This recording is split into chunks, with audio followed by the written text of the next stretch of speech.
Bókin 10 skilaboð að skapa öryggi úr óvissu komin í sölu í öllum helstu verslunum og á beggiolas.com. Ég trúi innilega að þú verður líklegri til að yfirstíga þínar áskoranir og fara snar þínum markmiðum með því að lesa bókina. Ég vona að lesturinn verði þessi virði. Takk kærlega fyrir stuðningin. Gangi ykkur vel. Skipta skoðanir mínir einhvern mál. Mér finnst það svo ótrúlega mikilvægt. Legðu þitt að mörgum til að gera beðið betri stað. Ég þetta í að sér.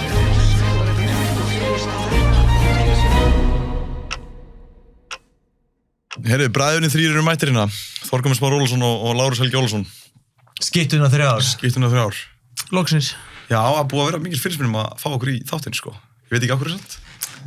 Já, bara sannur heiður að koma og fá að sitja í þessum sæti með þér hérna í kvöld, held ég. Já, ekki. Já.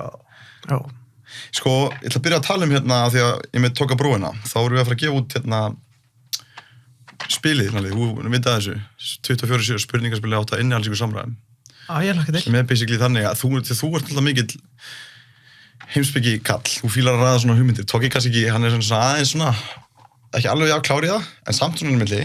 En allan, þetta spilið hann það eru 150 spurningar. Og þetta til þess að gefa fólki verk fyrir að tala fara aðeins dýpra heldur en þetta yfirborðskennda kjaftaði, sko. Og af því að ég held að fólk fíli að taka þátt í þannig samræðum. Þannig að spilið kemur út í sennilega lok október, byrjun nóvember og verður á heimasíðunni og í einhverjum búðum. En hérna mér langaði til að myndum taka skeitt ránd. Já, og líka frábært að með þetta spil hérna, skilur, að bara leggja símanum í burt einhvern veginn, að vera bara í flæðinu einhvern veginn og spjalla, sko. Já, þetta ekki spil upp á, sko, einmitt upp á, sko, því ég spilaði þetta með ykkur, ég spilaði þetta með pappa, ég spilaði þetta með sálfræðivinum mínum, ég spilaði þetta með öðrum vinum mínum og þau dýrkaði þetta öll, af því að þú lærir svo mikið á sjálfa þig og þetta er smá berskjaldæða, þú tengist meira af fólkinu og lærir meira inn á það og þannig að ég er hrikalega hrifinn að spila því ég, eins og þið vitið, þá er ég svona fyrstir mig í þessar samræðar og finnst það venjulegar, en ég held að fólk muni njóta meira góðsæði að vera að spila reglulega, hann að tók ég ætlar að og ég byrja, það er eitthvað spilað að efsta spilið þetta er gott í, þú veist, útilegunni eða í einu kalda með matabóðinu eða með fjölskyldunni. Er þetta ekki einmitt líka svona dæmi sem að, þetta er ekki dæmi sem kemur upp í matabóðinu, skilur. Þetta er svona að þú fara þess að tengja þig betur við, skilur, fólki í kringu og svona aðeins, þú veist, og svona aðeins bara að læra inn á það, sko. Já, það var bara yndislega spil með pappa. En ætlaði að þú fyrst ekki taka þátt í því að gefa út þetta spil, en illa vega mér, Já, og hvað á ég að spyrja ykkur báða? Nei, þú gefur til að spila hérna, þú dregur spilið og les spurningun og svarar. Ef þú myndir hitta yngri sjálfan þig í tímavél, hvað myndir þú segja við mig sjálfan? Ég myndi segja við mig sjálfan já, það er stórtið spurt sko ég myndi líklega að segja við mig sjálfan að þetta í raun verður allt í lagi, sko. Skilurðu, no matter what eitthvað, þú gerir eitthvað, vegferð þín, hún breytist bara og vegurinn breytist eftir því hvað gerist. Skilurðu, ég sótt íþróttafræði á sínum tíma þegar ég var yngri, en komst ekki inn í íþróttafræðina. Það leiti maður því að ég fór að vinna annars staðar í skóla með fullum strák sem bara sýndi mér aðra sín á lífi smái, sko. Þaðan fór ég bara í öðruvísu nám, ég fór í félagsfræði sem ég langaði að gera og þaðan fór ég allt inn í viðskiptafræði og í master, skilur ég að þóttu hafa ágjör og kvíði við því einhvern hlutinu verða fjárhagslegir eða aðrir, sko, ég held þetta svona þú bara svona, það er svona instins í þér, sko, að þú bara gerir hlutina og reddar þér einhvern veginn, sko. Það er kannski svona að tilhneigin að þurfa að hafa áþara á og gera all hlutunum og spyrja sig svo stóru spurningu að finna sína vegferð staðan fyrir að vera bara Já, það kemur til þín bara, skilur, ef þú ert að vinna í þínu, það kemur þetta til þín. Þú þarft ekki að hafa eitthvað ágjör af því hvað þú ætlar að fara að gera þegar 10 ára eða 5 ára og hvað þú verður, sko. Bara áður að veist af, það kemur eitthvað moment og þú bara teka momentið. Og kannski klikka það moment og þá bara, já, herru, þá bara vinn ég í öðru momenti. En það bara svona, ég allan að myndi ég segja það var ekki sem málið. Ég meina, líka bara handboltanum og svona, þetta var óstum mikið hark til að byrja með hjá mér í handbolta, það var mikið að skipta lið og svona. Svo fann ég bara eitt lið og gekk mjög vel, ég bara gekk vel, fór til útland að spila handbolta, pröfaði það, kom aftur heim, meina, það reddast allt. Algjörlega, lifa sér að flæða aðeins með lífinu og láta lífið taka sér. Já, meira þannig, ekki vera of eitthvað svona, þetta gott að vera með eitthvað sín að það vil gera eitthvað svona dæmi og eitthvað svona pælingar, en ég held svona einhvern veginn að leifa lífinu ekki bara að koma til þín, sko. Já.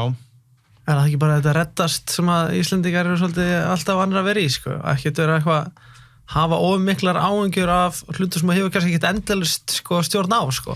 Nei, og líka það bara að læra það líka, skilur, því að þú hefur eiginlega alltaf miklar áhyggjur af hlutum sem þú stjórnar ekkert, sko. Já. En þú vilt það ekki gera það, þú gera það sann sem áður einhvern veginn en ég veit ekki, þú er bara, allt sem gerir fyrir reynslubankan, þú verður bara stærri maður fyrir vikið, sko. Algjörlega, ég held að ég hafi líka þessi tilhengu svo tók ég að, reyna að stjórna það sem ég get ekki stjórnað. Og í gegnum tíðina, sko. Og haft mikla áhyggjur af því hvert ég að fara og allt þarf að vera á ákveðnum stað í staðinn. Út af því það bara samfélagið það líka þannig. Þú ferð kannski í grunnskóla, skilur, þú ert að fara að læra eitthvað, svo ferð ég þú átt að gera þetta, ég meina það er einhverjar pælinga, viniðin að gera eitthvað svipað, skilur, og þú líka horfir oft kannski til vinaðina hvað þeir eru að pæli og gera svona. Þannig að þú oft lítast bara að umhverfinu líka. Já. En já, ég held að bara svona eitthvað reyna að vera í flæði, sko. Já, og þeim skilningi kannski líka bara þroskast á sínum eigin hraða, sko.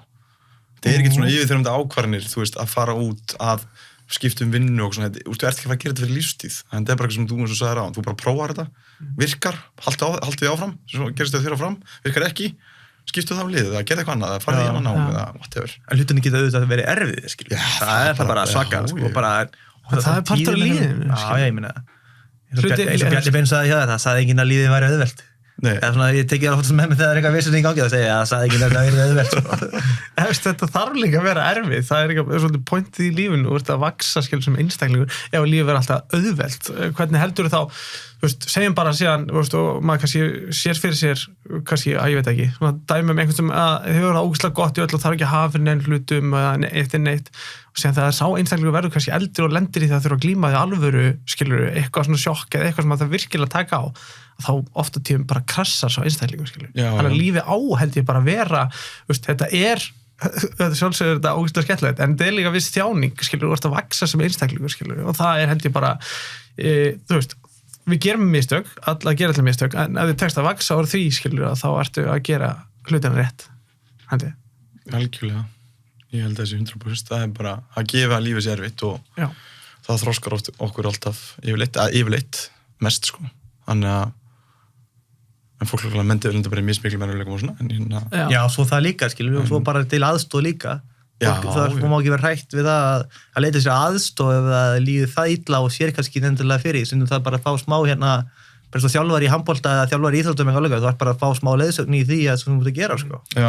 Spyrja líka, spyrja ráða, spyrjuðu einhvern sem er gengið í gegnum þetta áður, spyrjuðu mömmur og pappa eða frænka og frænda, systur og líka bara mér finnst alltaf mikil bara, sækja í vini og fjölskyldunum með það að ræða þetta, tala þetta og kannski segja söguna aftur, sko.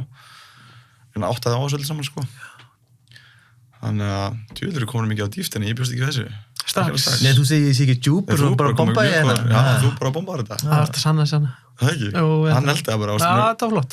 Og líka bara, hann gæti ekki undirbúið sér, þannig að hann vissi ekki hvað spurningum myndi fá. Þetta var bara mjög gott. Þú taka næstu alveg. Já, fæ ég ekki að svara sömu að tökja. Nei, ég byrju hvað að finna. Ég held þetta væri bara svona umræður og einhvern veginn allir myndi svara sömu. Lestu þínu neðst það? Já. Nei, hvað er árangur fyrir þér? Hvernig mælið þú þinn eigin árangur? Já, árangur fyrir mér er bara rosalega misjafn eftir því hvað ég er að glíma við, hvort að það er handbolti eða skóli eða vinna eða félagslega sambönd við fjölskyldu, sambönd við vini eða bara sigra sjálfa mig. Ég er svo sem hef gert það í seinni tíð að setja mig markmið varandi að hitta þetta. Svona kannski lært af einhverju sem hafa kennt mér að setja markmiðsetningu og kannski hún hefur smitað út frá sér frá íþróttum yfir bara í dagslíf, sko. Skilur hann að ef ég er sáttur við það sem ég er að gera, sama hvar það er, þá er það bara þá er það fyrir mér ákveðin árangur. ef ég sáttur bara með daginn með fjölskyldunni, ég búin að gefa minn allan í það, eða ég laði mig allan fram á æfingu eða ég var í vinnunni og reynda að sinna öllum krökkunum eins vel og ég gat eða álega skilur, þá myndi ég segja að ég líti á það ákveðin árangur. Fyrir mér svona í seinni tíð þá hef ég hægt að setja eitthvað svona, ég ætla að minka að setja svona eitthvað rosalega stórt markmið þegar maður ná árangri, fattaru. Heldur hef ég frekar reynt að minka niður þannig að ég sé þá að ná árangri oftar heldur en að sé eitthvað eitt í þessa markmið sem ég kannski næ ekki, skilur. Og kannski eins og með nám bara og þá kannski aðalega boltan, skilur. Eins og maður setja þessi draumamarkmið fyrir tímabil, draumamarkmið að vinna titil, skilur. En þó að það takist ekki og það ekki tekist á okkur bræðum í hvernig tíðina, skilur, að þá eru kannski hellinga öðru markmið sem nást yfir tímabilið, skilur, bæði liðs og persónuleg, skilur, og það mótiverar, skilur, ef þú nærðið einhverju litlu markmiðum, nærðið að mæla einhvern árangur í því, þá við það ég allavega í gegnum tíðina mótivera mig áfram í að kannski, gera ennþá betur. Já, kannski þú nefna að þú veist, ég set mér oft svona stærri óskýr markmið bara, en síðan eru þessu litlu markmið sem er bara daglegu markmið, bara hreyfði mig í dag eða þú veist, eða var ég góðu við vinni mína eða tók ég upp eitt viðtalið eða hafði ég einhver áhrif eða eitthvað svolítið og þegar þú ert að gera þetta í fjölskyldunni og í handboltanum fleira, þá líður eins og þú sért sáttur og ert að vaxa eitthvað pínu á hverjum eins degi eða eitthvað svolítið. Já, og getið farið þokkalega sáttur á koddan, skilur, maður svona rúlar yfir daginn bara, gæti ég gert eitthvað betur eða er ég bara sáttur og gekk það vel, þetta var flott sem er, skilur, en á móti líka, maður er alltaf að læra eitthvað annað, það er líka alveg einhverja pælingar hverjum degi að maður hugsaður, hey, ok, ég kannski hefði getað gert þetta betur, skilur. Þannig að það er bara svona partur af þessu. En maður ætti kannski líka jafnvel að staldra þessu við svona einhver tíma, einhverjum dögum og gefa svona tíma kannski til þess að fara bara þessi yfir því sjálfan, persónulega, hvað þú leitar eftir, Þegar mér finnst svona, kannski í seinni tíð, kannski þú byrjar að vinna á fullu, með krakka og svona, það er það svona, þú ert svona ofta lifa frá degi til dag, og gleymi kannski sem að hugsa hvað svona, þú ert að sækja eftir, skrifa eitthvað í bók, en lítur ekki til eitthvað sem markmið, en auðvitað langtíma markmið en það að vera eins góðu faðir og getur verið, eða góðu fjölskyldumaður og getur verið, en hvernig viltu gera það, hvað hluti ætlar að gera til þess að það gerist, þannig að þú er kannski svona kannski alltaf að minna sig á það, hvaða vegferð maður ætlar að vera á eitthvað neginn, og þá mæla árangur eftir því, Já, hvert maður er að fara eins og verða góð fjölskyldufæður og síðan er bara Já, af hverju ætlar að vera það, skilur, út af því að þú ætlar að góð fjölskyldufæður ekki gera bara allt sem bara segja já við öllu, skilur en þú ætlar að velja milli þess hvað þú segja já við og nei við og hvað þú hugsa sjálfa þig, því að þú ert líka að hugsa sjálfa þig til þess að verða góða fjölskyldufæður, Já, algjörlega.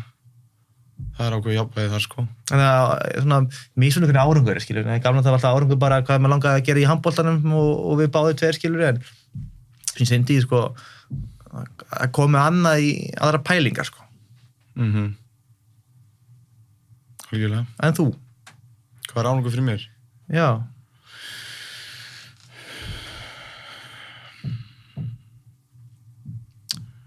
Ég myndi segja að mér líður eins og ég sé hana árangri þegar ég finna að ég er að hafa áhrif á annað fólk. Þegar ég er að finna að ég er að vera betri mannski með hvernig minnst degi. Hvort sem að þú veist, ég hlustaði aðeins betur á vinn minn yfir hádegismatnum eða ég heimsótti ykkur í kvöldmat eða ég fór og knúsaði mömmu og pappa eða ég, þú veist, borðaði ekki eins mikið, ég borðaði ekki yfir mig, ég borðaði bara hæfilega mikið eða ég bara fór á æfingu eða sérstaklega árangur finnst mér bara að vera þegar ég finna að ég sé áhrif á annað fólk, annarkvort en einhver sendir á mig podcasti eða ég er með þjálfunarsálfræðitíma eða held fyrirlestra, einhver les bókina mína og það var náttúrulega sem ég upplifði svolítið á þjóðatíða því hún er nýbúin, að það var náttúrulega yfir 150 ungi drengir sem komið til mín og svo þau hefði breytt lífinu og þú veist, það fyrir mér, þú veist, það er ekkert hægt að toppa það fyrir mér, Þannig að í raun líka kannski hrósið frá öðrum er mæli hverja jafnvel líka smáis á árangur. Skilur, út af maður vill alveg hrós, skilur, en ekki bara út af því að ég segi við þig að þú ert með fallið tár, þú bara, já, horfur á mig og já, heyrðu, skeggið þitt er flott, skilur. Nei, ég er að hrósa þér þessum tímapunkti til þess að mér finnst það ekki, skilur. Ég ætlast ekki til að þú hrósa mér á móti, ekki komið hrósa á móti hrósi.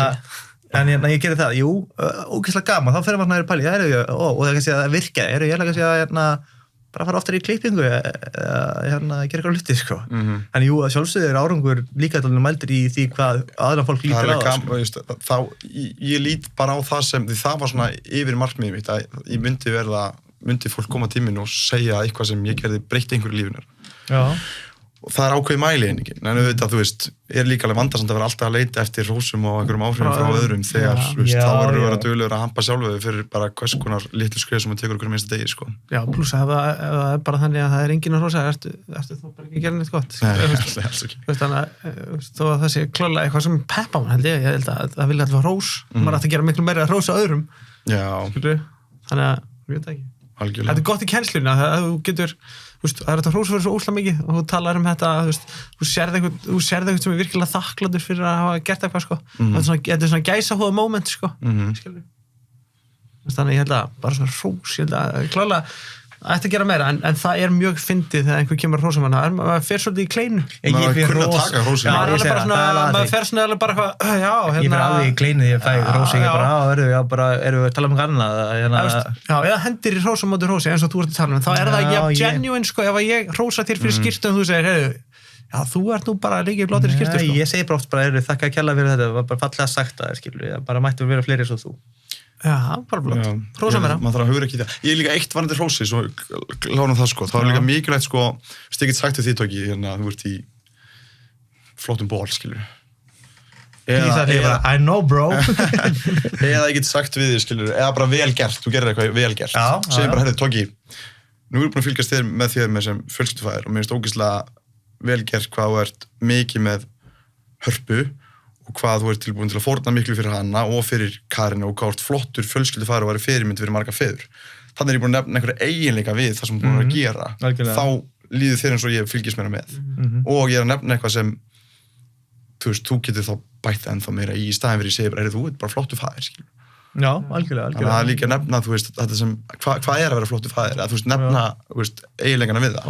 Og þetta er líka að hrósa fyrir einhver aðgerð en ekki einmitt flottur bólur. Ekki niðurskurðina. Þá fer ekki, þú átt ekki, ég veit ekki, mér finnst ekki að þetta er að fá mikið hrós fyrir það að ferja í Grínland og kaupa flottan ból, skilur. Heldur nákvæmlega einmitt að hrósa fyrir eitthvað sem þú ert að gera, eitthvað eiginleika sem að þú hefur virkilega, sem er bara góður og þú státar af, skilur. Ég er bara algjörlega samanlega, þetta er sérstaklega mikilvægt í uppeldi og í kennslunni, sko. Svakalega.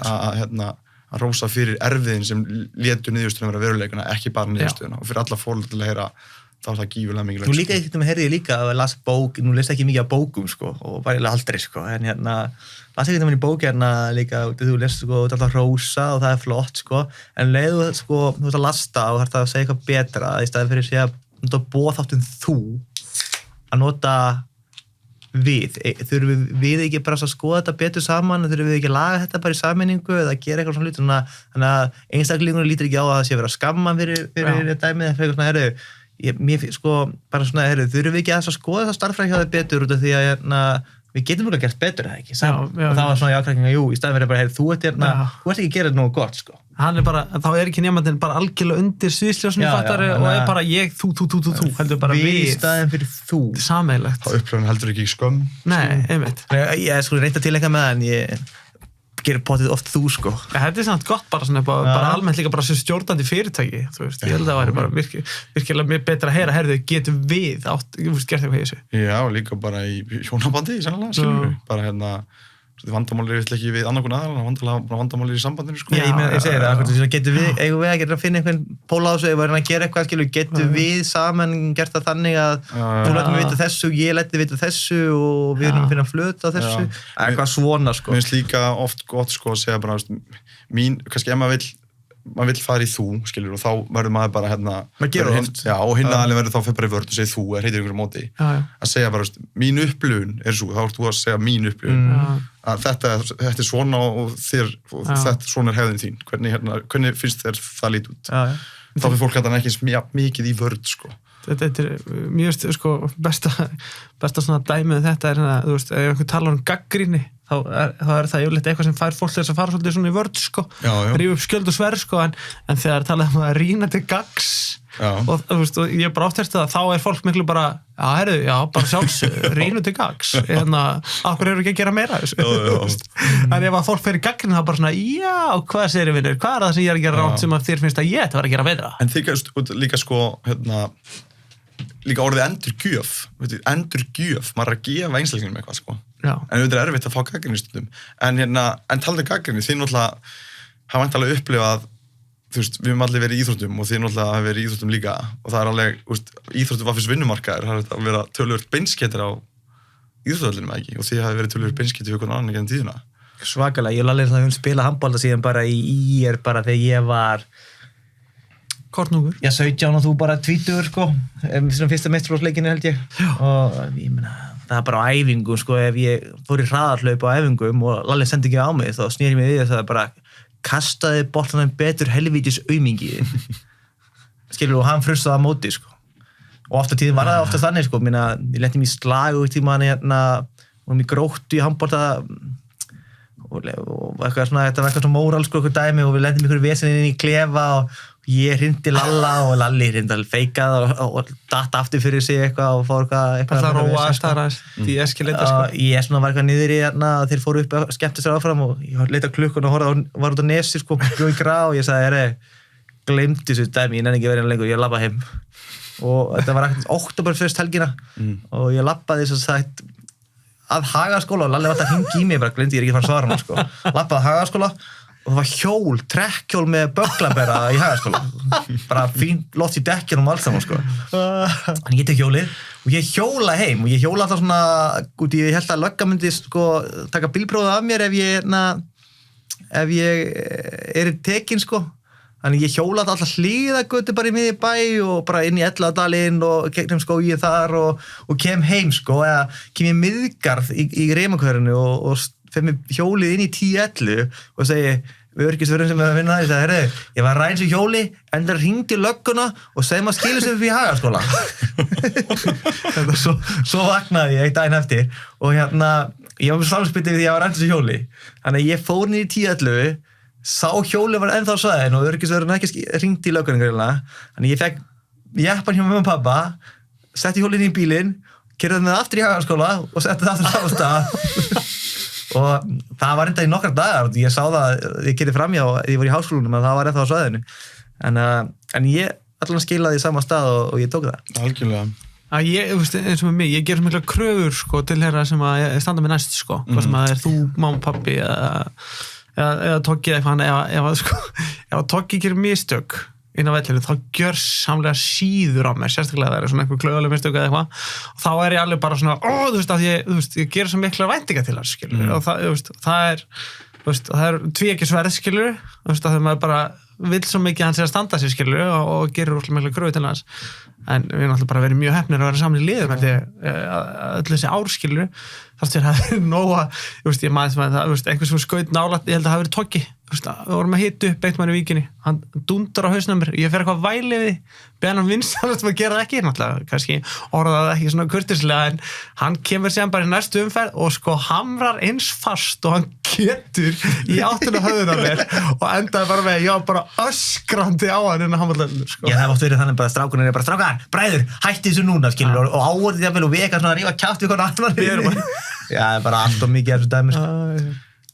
En það er nefnilega, þú ert svona ég finna líka alveg þér, skilur þú ert miklu gagnrýni, þú lætur okkur meira svona, skilur þú svona meira svona svona er hlutinni sko við okkur kannski ert með fólki út í vinnin og svona dæmi við erum bara bræður sem ólumst upp saman, stutt á milli okkar og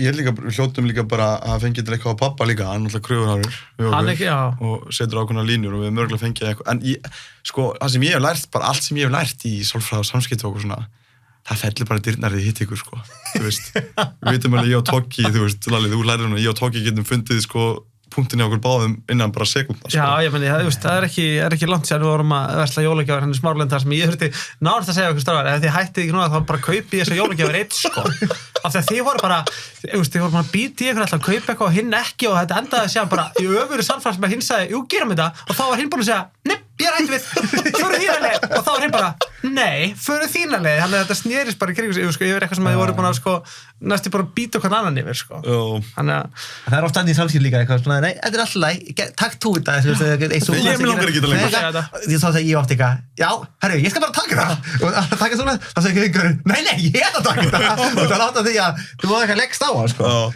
mér langar aðeins líka að koma inn á bara æskuna hjá okkur því að við náttúrulega kannski ég vil segja að við sem þrír við hljótum að vera reynslumestu rúmslagsmálar bara reynslumestu einsleikar í rúmslagsmálum bara í heiminum gannislapa upp í rúmi já við brutum alltaf í allan eitt rúm og ég rifi alltaf upp líka við byrjum að slást náttúrulega nýhættir að slást kannski að því slást kannski ennþá en byrjum að slást frekar snemma og ég man alltaf eftir einu augnabliki þegar á sínu tímabili þá var ég man einhvern alveg að fluttur að heiman eða hvernig þetta var þá var alltaf sett They Don't Really Care About Us ef maður var í tölvunni heyrði síðan They Don't Really Care About Us bara blastaði Michael Jackson blastaði Gassamann það var bara í fermingargræðin bara á miljón þá bara vissi maður, það var bara eitthvað regla bara heyrði ég þarf bara að fara á naríunar og koma fram á kjötinu sem mætti maður bara fram á dyrgáttunar og það var bara stríð og síðan bara tekist á, farið inn í eitthvað herbyggi svona tilhugsunarkennt og síðan bara úr reglunar bannað að bíta, bannað að klípa pung bannað að potta í augu, bannað að rífa hár bannað að kýla, þetta eru reglur sem var gengið yfir nokkru sinnum og mér man alltaf eftir því að þú veist þegar einhver fór yfir mörkin hjá einhverjum einum þá var allt vitlaust það er bara líka þannig því að þú oft hræktir og þannig að ég það miðjan af bræður þannig að ég var alltaf sækt í ykkur báða og það byrjaði þannig að ég vildi að ég hefði verið að stást við ykkur núna það var alltaf þannig ég kannski fór í þig að begga Lalla og ég tók þig alltaf yfir mig í rúm til að ná okkur upp í rúm þannig að þið byrjaði oftast að orna mér vill ég meina allavega að svo þetta fórst þú að hrækja og þú þú hræktir alltaf mig það var hrækt ég á þig á móti Byrjaði að ég er högunara? Já, þetta bara endaði bara í tuff stríði bara hrækja okkur annar út allt heimili þú hræktum svo róast eitthvað niður og tókum okkur eitthvað þvottabók og vorum að þrífa veggina og það var allt undir hrákum og svo breskar fótboltabullar þegar þú slasaði inn í þvottahús það varstu bara svona Herði, það var enda bara þú var svona 19 ára það var 2015 það var ég bombaði hausnum í hefilbekkin í skúrnum svona borðs var þið gannisla það? Nei, ég var bara einn þar ég var að ná í eitthvað Tóki kemur frá herbygginu sinni uppi kemur niður, horfur á mig og beður bara grenja á landri og ég var að drepast og það var svo vond ég leiti upp og hrækti á hann í andlita á hann og Tóki var svona beið svo rólegur ég bara horfði ég bara með okkur allan til tuffi ég bara þetta er eitthvað fucking heimskur mamma var þetta ég tók ekki þátt í þessu greið mamma náttúrulega á það í gennum tíðina hún náttúrulega ef Óli Bjössi kom og lét heyra sér þá bara datta allt í logg en ef Ásgerður kom og sérstaklega ykkur tvo ef svona seinni tíð ef þið voru í slagsmálum og mamma kom öskrandi upp eða eitthvað þá fóruð þið kvikindi bara hlæja þetta þetta er bara þannig að hún var öskrandi á okkur bara segur hætta og þið bara lítið okkur annan en við hættum henni í slag og hún var að hlæja á móti ég man þegar kom eitthvað brjála einu sinni og við eitthvað svo lítið upp og komum fórum að hlæja þá sá hann, já, hlæði bara og ég tók YouTube aftur og bara í kantinu mamma það brjáliði svo kom pappi maður bara, já, sorry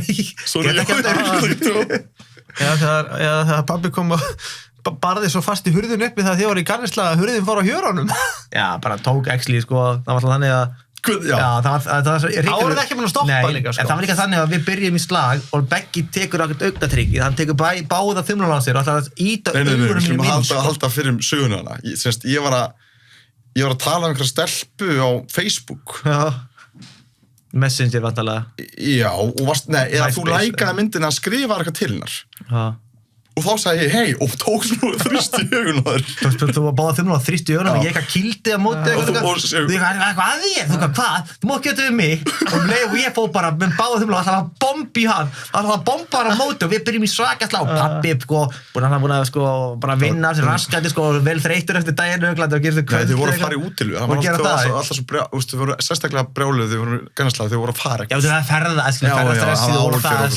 fara og hann kemur inn og hann tekur bara öskrar og tekur svo bara núan á sér og svona tekur svona Svo þetta hérna skilur maður svona berja í borð skilur og ber bara í hurðina af fucking hjörn sko. Og hann alltaf var bara mjög bólginn eftir þetta og kendi okkur það ár eftir að kenda hann okkur þetta sko. Já, glemt þá. Já, sannilega. Það var sannilega okkur að kenna. En hvað en þið væntanlega leyfðu mér að vinna í Slatta oft eða ekki, því ég var svona aumastur. Þú varst það yngstur? Já. Nei, ég held að vann þig alltaf bara og Lalli vann mig að þið alltaf. Nei, ég er svo rugglaður. Oftast þannig, ég myndi ekki alltaf í dag líklega. Þegar þið voru farin að vinna með, þá var ég bara hættur þessu sko. Þá fór ég bara að hætta þessu kannist. Þú tók ég náttúrulega sko, fyrir maður séu það, þú náttúrulega barðið mig alveg nokkuð sinnum. Já, ég fór í Austuríkinu út því að þú varst að bugga mig og þú varst líka mjög að augra mér sko, þannig að ég tók bara sko hendina og tróðinni bara yfir hálsina sko upp í vegg og sagði bara þú hættir þessu núna og þú kyrkti mig áfram mikið og ég held að bara skýtti ekki í því skilur og held bara áfram að kyrkja þér sko. Fór í maðurinn eftir þá.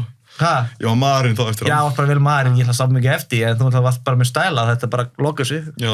Þetta er bara revenge, skilur, þetta er svona sína þú veist aðeins eldri bróðir, sko. Ég hef alltaf sagt, sko, munurinn á okkur að sko, þið tveir helvítningar myndi ekki hika við að kýla hvort annan, pluss mig í einhverju ef þið erið brjálæðir, en ég myndi aldrei nokkuð tíma að kýla ykkur. Ég held að ég myndi ekki kýla ykkur nema kannski eftir 4-5 sko. Nei, ég myndi ekki kýla ykkur, enga veginn og ég hef ekkert gert það aðtöðun að kýla fólk sko. Nei, þetta voru yfirleitt bara glímur svo þessi tekið honum þetta voru ekki. Já, þetta voru glímur og þetta var gaman Sambandið skilur við svona testadóldið okkur, þetta var svona, já, þetta var þú varst alveg mikið í pungin á manni kleist alveg í pungin, það var svaka vant og tókst bara utan bæði og það var kannski ekki gert neitt sko, maður var bara frosinn, bara nei, hætti það var maður örgulega komandi hot sko. Ég gerði svo líka alveg við þig sko, en frábæri tímar sko. Það voru fyrir reglur líka, það var ekki, þú veist, síðan var bara tappa út þessu UFC og þá fekk maður friðhelgi sko. Já, hélt maður ofta tíðir. Já, en sér kom hverju kortir seinna bara. Sko. En síðan fannst mér líka gaman þegar sko, við vorum ofta að fara kannski 2 á 1 sko. Við vorum bara að plotta okkur saman. Það var svakalegt sko.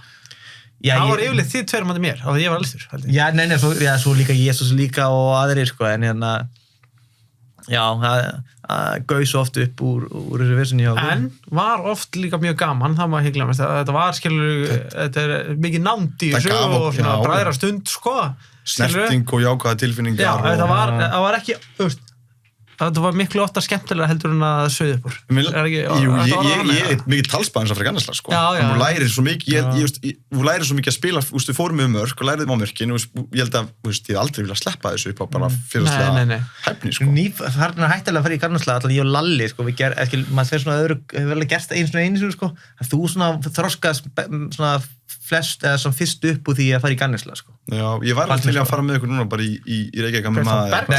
Mér fannst það svona. Ég hætti langfyrst til þið voruð í garnarsla. Það var æfingum sínum, við hefum alveg farið í ykkur garnarsla. Reynda var það þannig, að ég Lalli fór í garnarsla og ég gaf hann hérna fór bakvann og kýldi hann ást í nefið á því ég ætlaði að taka lokkið á hann, sko.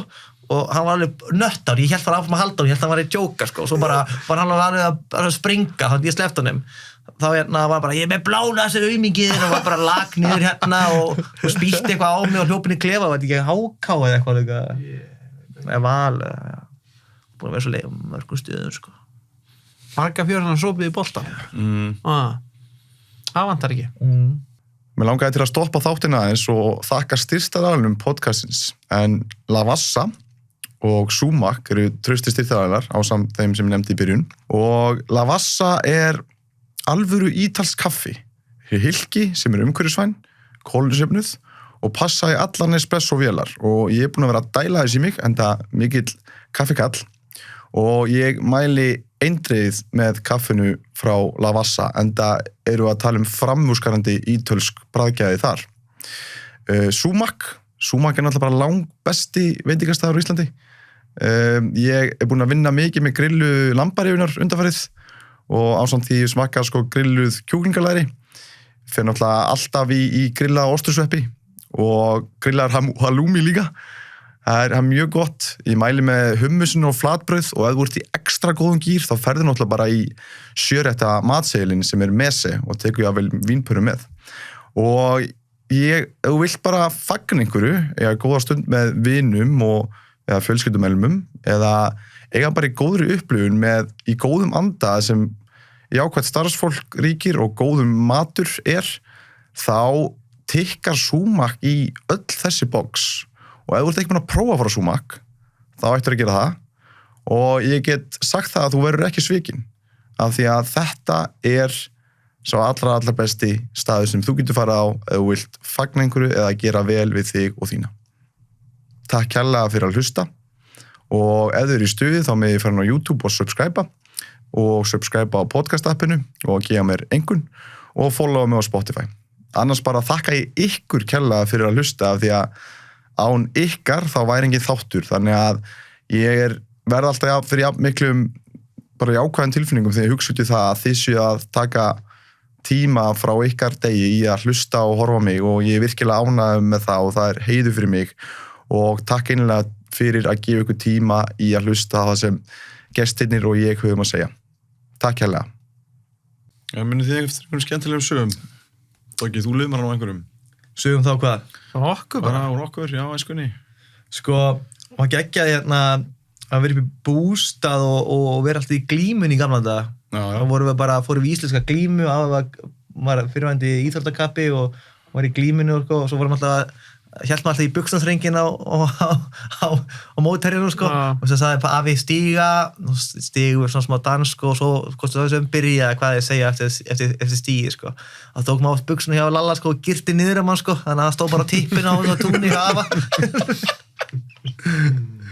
Já, það á hringjekasti, þannig í bústað. Já, það var gaman. Ég man líka bara, þetta var svona ákveð sko eins og bara áttanum matinn stundum, þú veist fresetta pítsunar í ofninum og maðurlan kekspakkinni upp í skáp. Ég var ekki að fara að skilja eitt keks eftir fyrir ykkur. Sko. Það var bara, hvað pappi sagði bara Úlíksson og sagði, hvað á að kaupa? Bara, já, að kaupa Goodfellows pítsur eða eitthvað pítsunur þarna og maðurlan keksið og svo lega, sko, það var bara tjekka, það bæði það og það var alltaf stundum einhverjum smá peningar í einhverju butt upp í skáp. Það var bara survival the fittest, hver ætlaði að borða, sko, afganguna frá helgina, eitthvað nammi eða var eitthvað nammi til. Pizzuna, það var bara heita pizza. Það var aldrei neitt til, það var klára strax. Ég veist að það var þannig að maður bara hugsaði, ég þarf bara að borða það núna, hann setti bara búið á morgun. En ég meina það var ekkert ástæðalaust að mamma og pabbi fóru náttúrulega bara í það að skammta allt sem við fengum, sko. Þau skamtu allt nammi sem við fengum í 3 krukkur, fatti. Það var svona fyrir þann tíma, sanns. En ég meina, við bara, þú veist, og við vinir mínir tala oft þetta, sko, að hérna, þú veist, að það var 2 gos á borðinu, þá gufaði það upp, sko. Að það við bara heldum í þessi stóru glösu og síðan var þetta bara þambað þegar þú ert að passa upp að þú fengir allavega þitt halva glasi viðbót sko. Þess vegna hætti ég að drekka gos sko. Það varst ekki að fara að spara þetta sko. Nei, þetta er bara ég þamba bara gos sko. Ég man líka lengi vel sko í bara svona matabóðum okkar seinni tíð þá fann ég græðkinn að koma upp hjá mér sko bara er ég ekki alveg örugglega að fara frá mitt fara að fá nóg. Já, besta bítana. Ég tengi það bara strax við bara æskuna bara já ég hlýt að fá minn bita af súkkulaðisnúðum bara sem ég á að fá skilur. Það var bara sko þannig á sínu tíma þegar mamma fór í búðina sko það var bara neðsta hillan var bara eitthvað 25 skyrdósir og svo bara borðum við held ég minni með sko 2 banan á dag allir sko þannig að það voru sko 6 banan á dag sinnum sko segjum ekki segjum 7 sem var það bara sko 42 að ég held neða 7 hvað sagður? 2 bananar sinnum 7 það eru 14 nei 2 bananar þetta er ekki 6 bananar á dag sinnum 7 já 42 ég sagði það ég varstu sjálf það þannig að sko það sinnum 4 sem eru 4 vikur í mánuði þannig sko þetta eru 84 bananar á 2 vikum og þetta eru 168 já. Þetta er lilli starfræði. Ég er nú ekki kennar eins og Lalli. Kendi 7. bekk starfræði. Banar kannski bara á mánu. Ég segi mínus kannski 20. Já. Þannig að á tíðum vorum bara svo apar sko. Já, og síðan var snúareglan. Ef þú máttu velja fyrstur og máttu taka 1. Það ekki? Jú, pabbi skar snúðin alltaf í 5. Já, og það var snúð 2 máttu velja 1 líka og síðan máttu velja 2 og síðan fekk fyrsturinn að velja aftur og Ásinn fekk að velja það síðasta bitan sko. Þú fyrst á, ef þú varst fyrstur og vannst það fyrstu besta og lélegasta bitan. Versta bitan, já. Þau alltaf passa upp og hafa allt svona fair sko. Að jaft. Og menn voru líka í maður bara eftir sér matabáð. Það var alltaf að passa upp að fá, reyna að koma sér fyrst í kjöti sko, til að fá besta bitan sko. Það þurfi ekki að lenda í einhverjum afskortningum. Pappi tók nú alltaf besta bitan sko. Hann tók á sig. Já, gerur enn held ég. Mér fannst svona, í æskunni var mér bara, sko, minnistætt bara, hvað mamma og pappa voru líka duglega að fara með einhverju útilur. Já. Og þú veist, ótrúlega góða minningar í þess að við vorum bara, þú veist, bara út að leika okkur, bara, og jáfnvel, ég hugsa flúðir, það er að fyrsta sem kemur í börnum, bara í fótbolta, skilur, reykholt flúðir, út í fótbolta fram á, bara, þú veist, að verða nótt, sko, þú veist, og bara svo mikið frelsi og skemmtilegt, sko. Og það er líka bara ástæðan fyrir því ég fer líka með sínu mína skilur útilegu núna, er bara því að veist, þetta satt eftir, þetta er ótrúlega gaman sko. Við erum hefni, það er ekki allir sem er þannig að við bræðum alltaf bara, það stutt á millingu þannig að 3 ár og 2 ár í raun sko, ef þú lítur árin sko, og við erum bara nánir, við erum alltaf verið nánir sko. Já, mér finnst svona seinni tíð líka hafa verið nánar ykkur sko, af því þið voru alltaf svona mikið saman sko.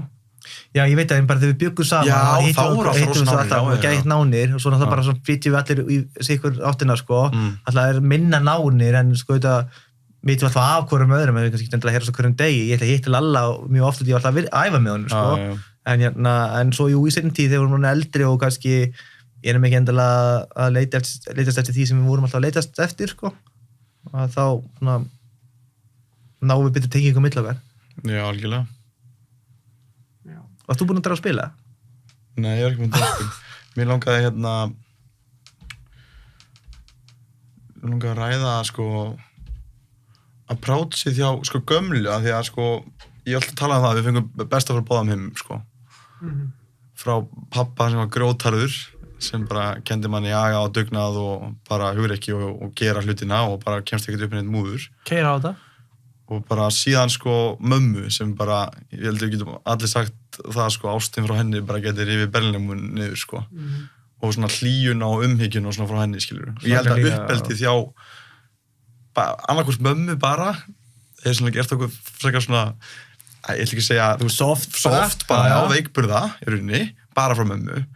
En sko bara frá pappa þá værum við bara, þú veist, þá værum við bara byrja að slundi og bara Sakar því að kannski pappi var að taka eitthvað á okkur sko, skamma okkur eða skilja láta okkur með henni, þú gerir þetta eða tók kannski, svo tók okkur alla í stafsendingaæfingar á sínum tíma, áttum að skrifa eitthvað nýju setningar alveg í bók og svona dæmi, maður grét alveg og sagði eitthvað, ég get þetta ekki, nei ég kann þetta ekki, ég get þetta ekki, eitthvað, og valið þetta eitthvað, og þá sagði hann eitthvað, þú kannt þetta kannski ekki, en þú munt kunni þetta. Ekki segja, ég get ekki. Ekki segja, þú veist. Ég get ekki. Ég man líka eftir, þú veist, ég skeita auðvitað í menntaskóla eitthvað, fekk 9 einingar á 18 eitthvað og ég kem heim og pabbi situr á borðið og ég bara svona, nei, hann skoðum þess. Það var frétt að skilju og hann tekur bara svona, þú veist, bara, hún gengur þetta ekki lengur, þú bara verður að fara að mæta og bara sinna sammennilega og bara lið með heyra og ég bara, þú veist, fór að hágráta skilju. Og þú veist, það var erfitt þenn tíma, en í dag er ég tilbaka, ef ég vilja koma heim og hann hefði sagt bara, þetta er allt í lagi, bara svona... High five bara. Bara high five, þetta er allt í lagi út frábæðan svo ert og bara... Ég allan þurfti á þessari hörku að halda... Já, maður fekk einhver einhver bara einhver starffræði, sko, maður hugsaði bara, ég býð bara til næsta fóreldraviðtali, ég er ekki að vera að segja þetta núna, sko. Ég man líka þegar ég gerði einhver mistök í fjórðaflokki í leik, ég kom inn á með alliðinu og gaf mark í rauninni. Og eftir markið þá ég sett svona treyjuna yfir hausinn. Pabbi labbar að mér, þetta er í fjórðaflokki sko. Tók treyjuna niður og sagði þetta gerir þú aldrei aftur. Hann er nú nefnt þetta nokkur sinnum. Já, tók ég líka að gera það.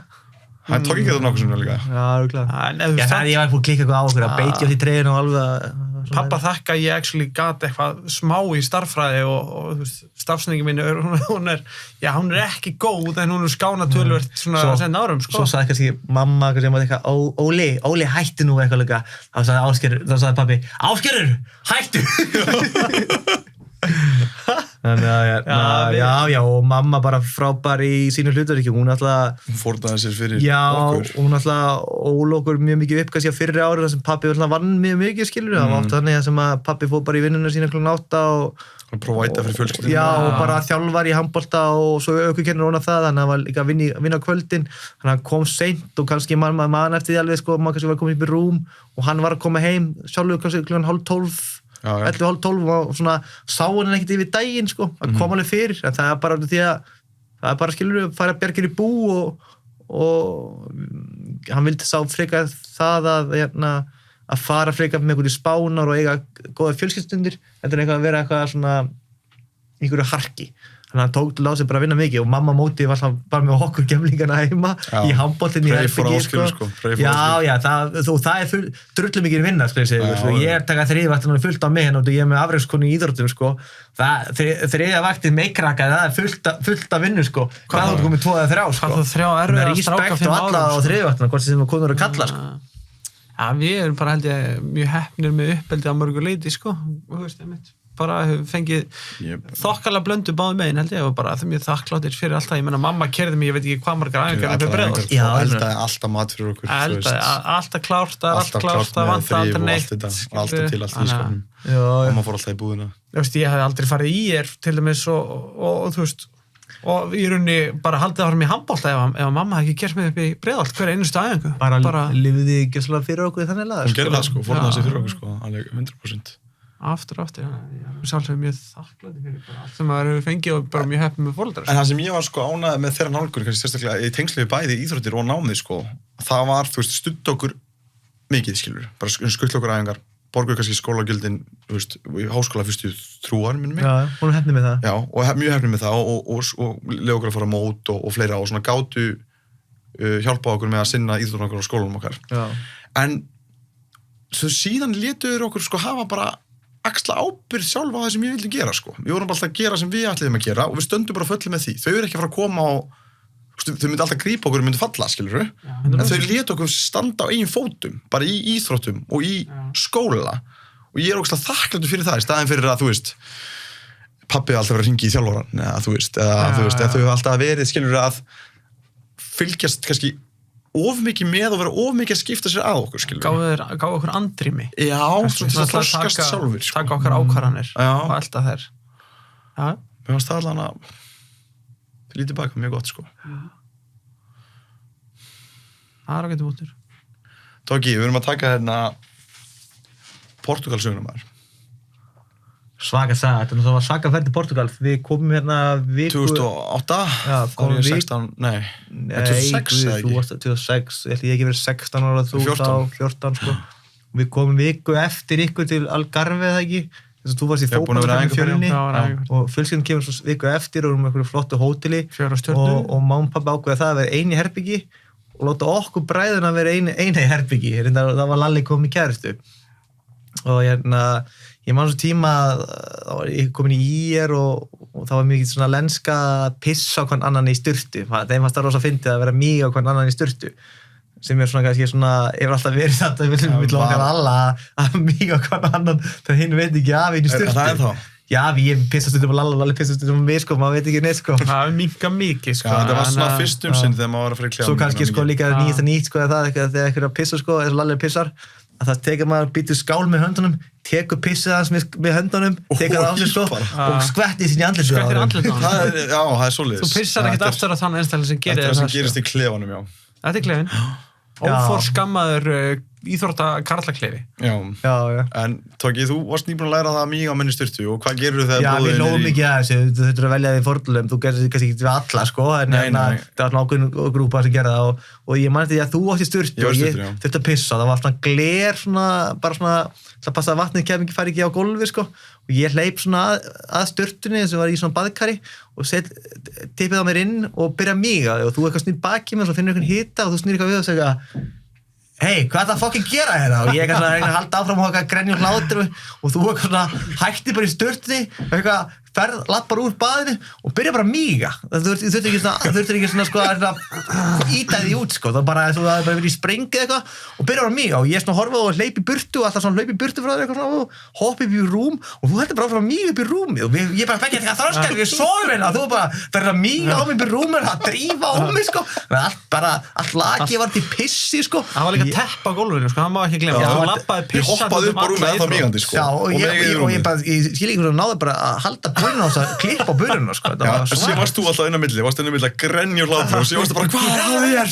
Og ég segi pappa og ég fær sér til pappa og allar að fara að segja pappa Allir pabbi bara húskamið ekki bara að byrja að míga á mig fyrst. Það þú að míga hann í styrtu. Ég bara, misskúsi. Það var skemmtilegt. En já, þetta var svaka sumir ferð, líka tók ég og Lalli svakalega slagsmál, Já, það finnst getur svo smeykur. Já, ég bara, ég fór líka, ég fór að öskugráta hana held ég eitthvað líka og Lalli eitthvað svipað sko og ég mani að Lalli náði mig niður svona í svona eitthvað bóndabeyju og ég var ekki svona pæli eitthvað fyrir ofan mig sko ég bara svona tók bara fulla rétt upp og alltaf að skalla mig sko með með hnakkanum á mig sko og ég ekki tjókið, ég var með hálsríð svona 2 vikur sko, ég var bara að deyja í hálsinu sko og Ninna, ég man hún sagði bara, ég held bara að ég væri í einhverju transi sko. Þið voru rosalegir hana. 2 á sko, þið voru báðir á sprellanum minni sko. Já, ég man ekkert að hverju þetta byrja. Já, njögulega aldrei við lítill sko, það var svakalega mála. Ég sá hversu lillir voru hana. Já, ég man ekki hverju þetta byrjaði samt. Ég man ekki heldur. Ég man ekki heldur, ég hef ekki hugmynd sko. Var þetta, nei, þetta var ekki... Mastekinu eins og í den. Það var svakalegt maður. Ekki fela súkulega frá mér sko. Það var illa vegið. Já, og þú gert ekki tína líka smá svona, þú tekur þínu smá rage sko. Já, þú tekur rage, þú ert rólegastur öruglega. Já, rólegastur, en þú tekur rage-in. Þegar byrgir eitthvað inni og sé verður bara trompastur. Og ofta svona mig sko, eða svona fyrir þið gerur mikið á mig sko. Einhvern tímann sko, áttu við bíl saman, við vorum að keyra svona æfinga. Skóta Fabíu. Já, og þú byrðum að náði inn í bæ og ég segi við eitthvað, ég Counter-Strike heima og ég get náði í bæ en ég á engan pening fyrir bensinu neinu sko og ég kem svo inn í bæ og næði þig og vinniðina og leiði baka, þú ekki svona að nikka yfir mig yfir því að ég ekki búin að taka bensin á bílinn og ég tek aldrei bensin á bílinn okkur, ég var bara 9, 17, 18 ára gamall eða hvað það var sko og ég var svona að gera að greiða með að náði nýr í bæ sko og svo stoppum við á bensinstöð og segir ég taka bensin, ég að sína hvernig hvernig á að gera þetta hvað ég geri við bróðum minn eitthvað og fyllti bílinn sko fyllti tankin og bara sko mér heim sko, ég mani þetta og hann hefur alveg tekið svona nikk aður stundum en maður var svona en það passar, ég myndi segja að ég væri klálega rólastur en einmitt þegar mælirinn fyllist að það og einmitt á stundum það var í rosa reyður einhvern veginn og það stundum einmitt bitnar á einhverjum í kringum einhver og maður þurfi aðeins að láta einhvern veginn heyri sér sko og það sé ekki besta leiðin sko. Þú ert eldheit þessu tökir samt. Hann hlýtur að vera. Ég held hlýti að hafa róast eitthvað. Já, þú kannski hefur róast, en þú stundum má bara ekki, þú mátt ekki segja rántar og togga, þá er hann bara svona, maður sér bara á hann verður allir bara veðrast allir upp, sko. Ég geti náðu upp togga bara á sekundinu, sko. Bara ekki spurning. Það stendur bara með sínu. Ég er búin að læra svo mikið að togga eftir að hafa verið með honum öll þessi ári í handboltanum að ég nenni ekki aðeins hann upp hann og ég yfirleitt bara vil hafa rólegan, sko. Það fyrir bara einhvern skapið með þér í auðvitað, en stundum það má bara standa fyrir sínu og maður það bara taka smá Óla Björns á þetta pappa á þetta Óla? Hann er grjótarur? Já, hann er það en rosalega mjúkur líka innu benni núna, sérstaklega eftir hann var orðin afi sko. Já, frábæra sjá líka fótur af mann sem það er svona orðin mýkri sko, Já, komin í annað hlutverk og afi Óli það hann er rosalega mjúkur og alveg bara ótrúlega gaman að sjá þau bæði náttúrulega bara með góð í hlutverkum sko. Það var góð saga með þegar hann var þjálfari í Grötu Káir í Galanda og einhver leikmaður var með einhver stæla og búin með einhver stæla og var búin að smittast út frá sér og svo er einhver leikur og gengur ekki vel í þessu leik og pabbi kemur inn í klef og segir við leikmanninn herðu, láta að vita því að annarkor okkar þarf að víkja og fara úr þessu liði og ég er ekki að fara. Við heilsa þér. Það er ekki vaðið þessu sko. Já. Nei. Það er ekki ífælega mikilvægt. Nei, það er bara ekki blandi, þetta sjálfsögðu skilur oft sér maður af sér, ég er mjög oft fljótur niður, stundum er ég alveg ösku illur sko, en ég næði oft niður og ég veit ekki, ég bara einhvern veginn samskiptum okkar oft á tíðum svona, því að þetta er bara svona, og í íþróttum að þú ert reyður út í einhvern einstakling og er enginn búinn og gefum high five sko, þannig að sko þú getur ætlast til að allir einstaklingar séu þannig að þú getur sagt hvað sem er eða svona verið svona æstur og allir meðtaka það og séu bara sáttir og ánægðir og tilbúinir að segja taka við fyrir gefningu og segir ég er kannski aðeins og langt þarna. Við þekkja kannski ekki þann kúltúr. Nei, ég segja oft bara ég kannski ekki mikil afsökun en ég segi við bræðrum vorum svona og maður búin að í íþróttum og svona dæmi svona bara, ég veit ekki, maður svona er bara oft eldheitur sko, passionate. Þú ert það? Já. Ég var hann, ég held að eftir hætti fótbolta hefði að minnka á mér. Já, ég held að. Ég saknaði samt að vera svona stundum láta reiðin að hleypa með mig. Já, ég minna. Það er vand með færi, stundum getur það verið rosa gott, það þarf að nýta á réttan hátt. Já, algjörlega. þegar það eins og við stökkið sér að vera að stíga mörkjum hans eða allt yfir mann, sko, þá stendur maður upp fyrir sjálfur sér. Já. Það er algjörlega fyrir þig, sko. Á ég að draga spilið? Já, þetta spil. Þetta er eiginlega allt og líkt, ég er eiginlega búin að svara þessi spurningu í podcastinu. Hvaða áhrif hafði mamma þín og pabbi á hver þú ert? Já. Þannig að ég er að taka nýja. Vá, hver er besta fjárfesting sem þú hefur gert? Tími.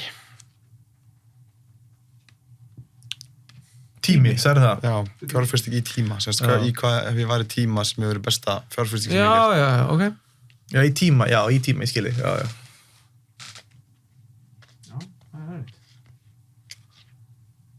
Fljótu bragði, auðvitað klassist að segja bara tími með vinum og fjölskyldum og fyrir kærustu eða eitthvað svoleiðis, skilur. En ég myndi segja að besta fjárfesting sem ég gert er örugglega að byggja upp samskiptamiðil á Instagram.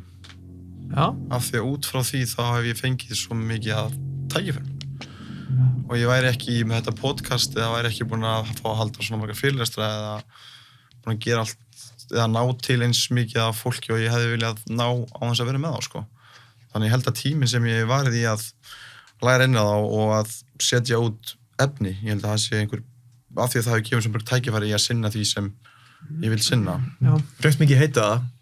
Á samskiptamilina? Já, það er svona bara, skilur þú að byrja í Beggi Ólaf, skilur þú, og í þessum pælingum. Já, fyrst mikið heita það, en góða er svona hjálst áfram. Já. Ég lirði að fara på þetta heit fyrir okkur sultum í dag líka. Já. Who gives a flying fuck, sko. Fá allir heit einhverstaðar, það er aldrei hægt að vera allra, sem er líka bara fínt og kannski erfitt að sætta sig við það, en þú veist, því fyrir sem þú sætta sig við það, bara því betra, sko. Og kannski líka eitthvað svona í fyrri tíð, sko, þá vildum alltaf gleðast öllum og vera vinur allra og allir líka vel við mann, einhvern veginn. En í sinn tíð fattar maður það bara að fólki næst og svona viniðinni og svona dæmi, þú þarft ekkert meira en það, sko. Og þér á í raun að vera alveg sama út af því að ef einstaklingur kemur með eitthvað vont komment að þig að þá er svona 20 á móti en það er ofta þetta litla sem hefur áhrif á þig, sko. En á samanskapu líka ég hef oft sagt að kannski eitthvað fólk sem ég þóla ekki en annars saman hvort ég þóla það ekki þá get ég alltaf verið almennilegur. Ég get alltaf sagt bara hæ þó ég þóla ekki manneskjuna, ég get sagt bara ég er veik fyrir þig, svona í staðin fyrir að labba fram hjá hann og segja ekki neitt eða eitthvað álega, jú, get litið undan en svo get ég sagt bara líka hæ en bara svona nikkað eitthvað líka verið bara, ég skulda hann ekki neitt en ég ætla ekki að gleðast honum en ég get alveg verið kurteis. Já. Síðan, það er ekkert margir sem dæmir fólk sem er eitthvað neðar stattir maður sjálfur, sko. Það er oftast þannig, skilur við. Og líka sem Guðni Gunnarsson sagði í podcastinu það er ekki hægt að dæma aðra heldur bara opinbera mannmátt sinn. Því í rauninni þegar þú ert að dæma aðra þá ertu rauninni að yfirfæra þína tilfinningar á annað. Einhvern leiti, já, hvernig? Þannig að, en jú, ég veit að maður fengið fullt af einhvernum pillum og fullt af fólki sem hefur ekki fílað hvað ég er gennum tíðina en ég veit hvað og auðvitað hef ég verið hugrekkur að láta út efni en ég veit alveg hvað ég stend fyrir og hvað ég vil gera og ég stend fastur á því og það er kannski ástæðan af hverju það hefur ekki haft áhrif á mig, sko. Já, og maður gerir alveg mistök og mér sagði kannski mikilvægt í þessu það að maður gerir mistök en það svona megin þorrir er alveg tilbúin ofta á tíðum að fyrirgefa mistökin en það er alveg þessi minnillu hópur sem þú heyrir mest í sem gerir glundróð í mistökunum í staðin fyrir að gúndira það. Já, tilbúin til að grípa þau bara. Já. Ég veist það er alveg tippið svona íslenskt dæmi. Íslendingar elska, ekki talað kannski þetta heldur meira svona punktið sem Toggjur kom með hérna. Íslendingar elska, sérstaklega þegar einhver sem er svona, sem þeim myndir líta út, horfa á einhvern sem er árangur því sem hann gerir, þegar sá einstaklingur gerir mistök. Það finnst mér vera rosalega kann ekki samklega. Mér finnst það bara að vera rosalega asnalegur blettur á íslenskri menningu er þegar einhver gerir mistök sem sett af svona fólki sem hefur náð árangur einhverju að þá hlakkar í rosalega mörgum og það er rosalega margir sem eru tilbúin að koma og rífa einstaklingin niður, skilurðu. Ég veit ekki hvað það er, ég veit ekki hvort það er öfundsýki að hlutin hafa gengið vel hjá þessum einstaklinga, hvað það er bara svona, þú veist, ef einhver gerir mistök að þá er bara svona, það er algjörlega altalað, skilurðu. þið vitið leið ef einhver er búin að gera mistök. Já, svo líka bara smæð landsins og fjölmiðlarnir hvernig þið preach þessu líka, skiljum. Þetta er klikksin, þetta er klikkbeitin sem þið fá hérna yfir þessum hlutum. Í staðin verið sko í Noregi og lengur löndum með svona hlutum myndi ekki sem fari í sko fjölmiðla sko á þau tíðum sko. Nei, ég held sem bara svo Lalli segir, það eru svo margir sem að bíða eftir að einhver árangursríkur einstaklingur misti í sig. Já, þú veist, einhver misti í sig og þá til að geta gripið mistökinu sagt, ég er þessi manneskja sem myndi aldrei gera þessi mistök í þessum aðstæðum. En jú, þú myndir örugglega gera það, skilur. Já, sérstaklega, og þetta er kannski bara, þetta er líka ástæð fyrir því, ég hef nánast bara lokað Twitter undanfarið ár eða eitthvað. Twitter er farið það sem örugglega mörgum finnst deilt í Twitter, sem mikið voru að tala íþróttir og það er mikið að gríni og banderum og svona. Twitter, þegar ég skrolla í gegnum Twitter í dag, þetta er endalaust verið að klaga hinn og þennan einstakling fyrir hitt og þetta, eða tala illa hitt og þetta og eitthvað svona, þetta er orðið svo mikið svona neikvæðni og það er svo mikið verið að væla yfir hinn og þessu og það er bara alls konar, það getur verið háalvarlegt mál sem bara mjög gott og gilt að taka til umræðu, en ég meina, ef við renniðan gegn, við erum að tala sko 100 manns og og ég er ángrið, svona 75% af kontentinu er bara orðið neikvætt og bara svona tuð og væl. Já, margir bara býði því að fá hérna hjartakalla á Twitter sitt sko, eða svona leitast þér ykkur, skrifa eitthvað hérna á Twitter og ætlast til að fá eitthvað hérna, eitthvað like á það sko. Til að geta sýnt fram að þú sétt góð mannskja sem myndi aldrei gera þessi mistök. Já, þú ert svona að ferða þetta á Instagram sko, ég postaði mynd, ég fær like eða þetta var ákveð, kom mörg like á þetta var góð sending hjá mér á Twitter. Þú gerir þetta náttúrulega sko til þess að líta út fyrir að vera ákveðin dygða mannskja því að miklu auðveldara að láta bara eitt komment á Twitter í staðinn fyrir að leggja raunverulega vinnu í það að vera bara góð manneskja sko. Tekur miklu lengri tíma sko.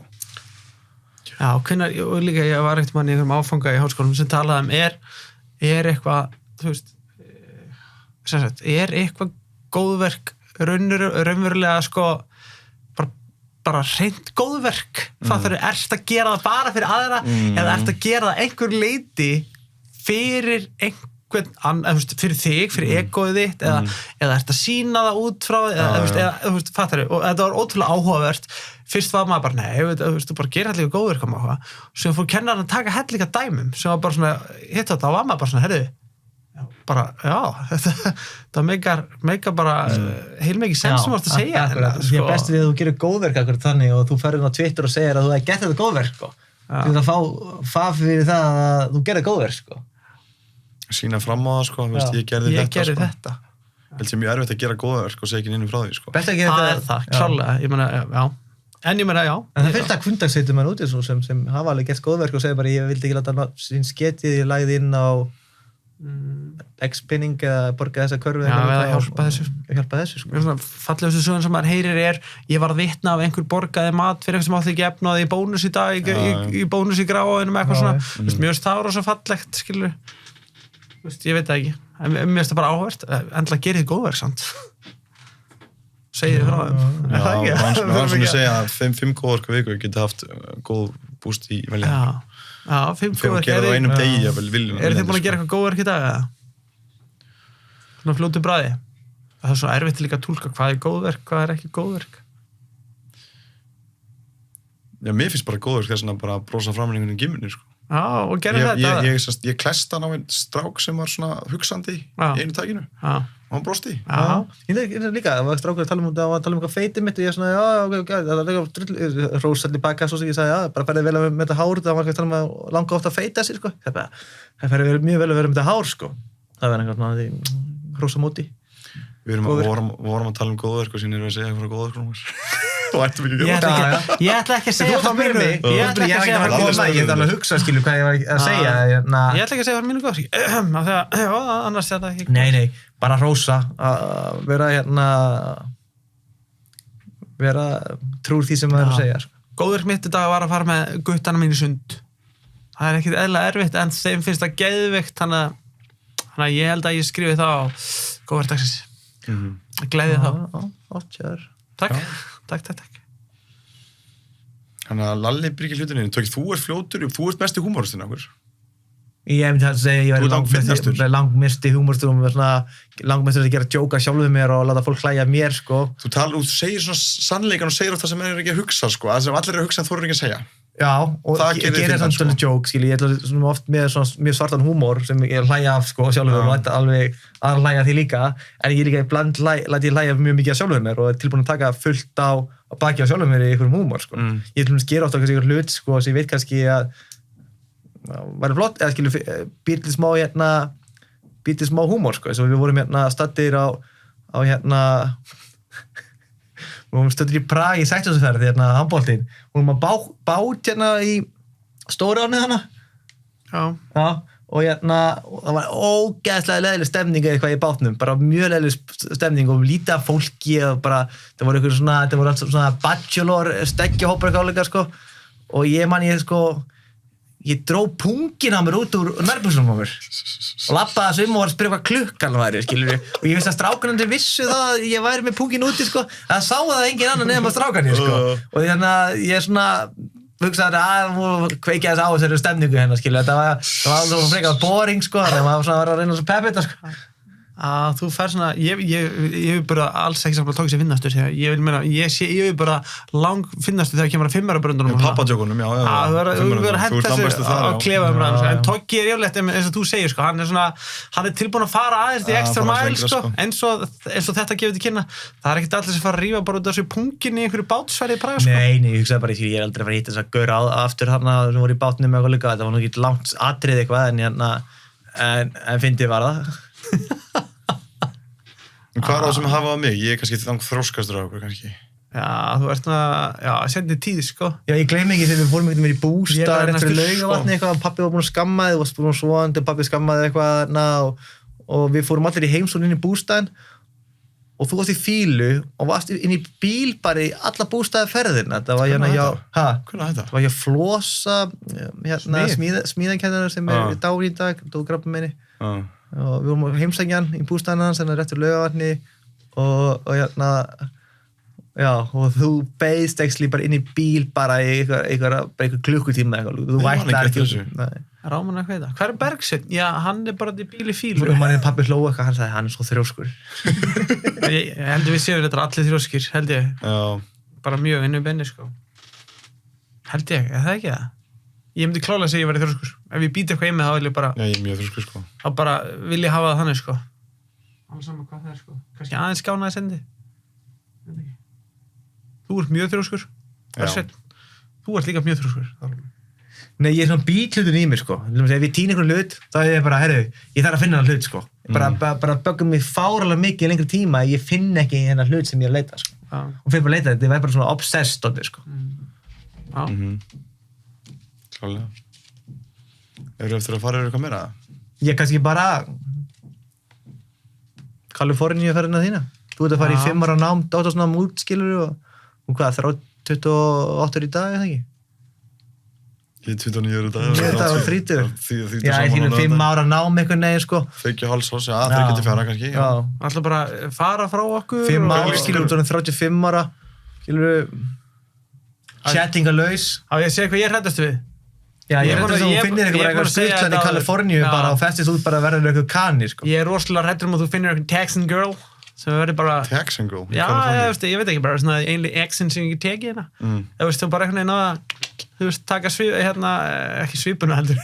Þú veist, bara svona, gera kúrigarnir, skilur við, eða kýrnar, sko. Já, finnir eitthvað dum úti og það verður bara... Þú verður bara úti og það verður svona, bara FaceTime.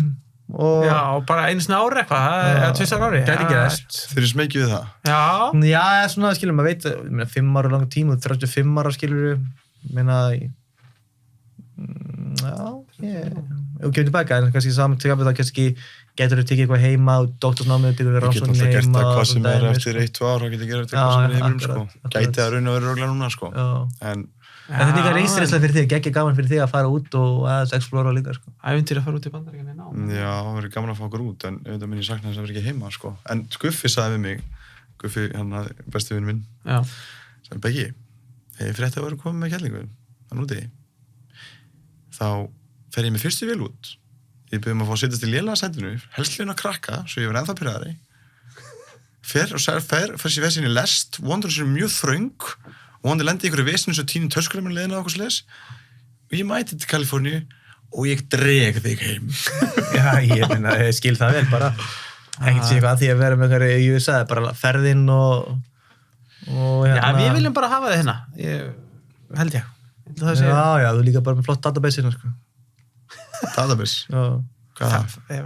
Bara með flott skilur og bara búin að búið til flotta luti og flott brand með því sjálfan og hérna... Nú konur viral. Nú fyrir begge alveg viral. Já. Gæti verið næsti Joe Rogan úti, sko. Það glemmið. Alls konar tækja fyrir B.O. Hvað myndur þú kalla það úti? Veist, eins og bara The Unbeaten Bishops og allt það, skilur? Ég veit ekki. Erst þú með eitthvað góða hund? 24/7, eitthvað, skilur? 24/7 with Beggy. Það verðum að finna eitthvað annað. Já. Beggy virkar ekki alveg þarna, en það? Ég veit ekki, Beggy. Nei. En ég mjög samt spenntur að fara, sko. Ég ekki alveg búin að átta mig á því þannig en það verður gaman að prófa að flytja út aðeins og þroskast og Já, ég held að það sé besta sem ég hef gert einhvern veginn að fara út og þroskast og vera að standa á einu fótum alfarið einhvern veginn og þurfa að læra á nýja hluti og svona vera inni í öðru samfélagi, sko. Já. Og lærdómurinn og allt þetta, sko. Já. Þannig að... Hafa gaman. Hafa gaman. Þau eru bara að vona að einhver Já, þú eru bara að fara að finna flugferð fyrir okkur og bara hvernig við erum að panta og ég vil fá almennilegt sightseeing LA og að geggja að mata þátt hvað er ótrúlega mikið af svona geðveikum matavögnum hérna. Það er svona mismöndið hverfi, sko, og allir með, sko, algjörlega authentic matarstíl frá sinni heimabyggð, ótrúlega flott, sko. Þannig ég alveg með svona 3-4 matavagnar sem ég þarf að kíkja á hana þegar ég kemur út, sko. Místulega, það er nógum að skoða hana mér. Já, ég hugsa það. Góður hiti. Já, bara, var gaman að fylgjast með þessi ferðalagi, ég segi það ekki. Ætlar að taka einhver podcast út eða hvernig er þetta? Það er, já, allt saman í bíkir, hvað ég ætla svona, ég ætla að fara út í dóttarsnám, ætla að vera eitthvað smá, en síðan ætla ég að þróa eitthvað með þessu úti. Gæti verið podcast, eitthvað fyrirlistar. Erum við að fá vlogin eftir það? Vlogin á YouTube, ég myndi ekki nenni að klippa, ég myndi nenni að klippa, ég myndi alveg nenni að vlogga, sko. Ég bý eitthvað til svona close friends á Instagram eða eitthvað svona, svo held okkur í fyrir. Það styttist í þetta. Já, algjörlega. Erum við þá flottir í bílega? Þetta er búin að skemmtilegt, bara við þurfum búin að bíða eftir að fá að koma og aðeins svona henda í brandara og góða sögur og svona. Já, ég blandi alvörun einhvern veginn og spjalla. Já, þetta var... Við förum svo sem ekkert oft í þessar umræður, sko. Og dýftina? Jú, svo eitthvað öðru kóru kannski en ég þetta, Við fórum svona meira á dýftina heldur en ég held, hérna. Við erum að spila spilið. Já, einhvern veginn. Þið er náttúrulega líka, við erum vel aldrei að saman tíma upp í bústað, sko. Svona umræður fer ég yfirleitt helst í pottinum, sko. Já. Það á ég mínar bestu og dýpstu samræður við fólk, sko. Þið eru að fara að henda ykkur upp í bústað hjá mamma og pappa og koma með mér í pottin, held ég. Já. Þar er heimsbyggin skeggrætt. 100p. Já. 100p. Herri, takk hérlega fyrir að koma og bara alast upp með ykkur hefur verið einstætt ævintýri. Takk fyrir að áhrifa mig og Já, bara takk sannlega, svo höldu þið áfram. Já, það er bara best. Alveg klart mál. Allar áttir. Mér finnst það svo ótrúlega mikilvægt. Legum þitt á mörgum til að gera betri stað.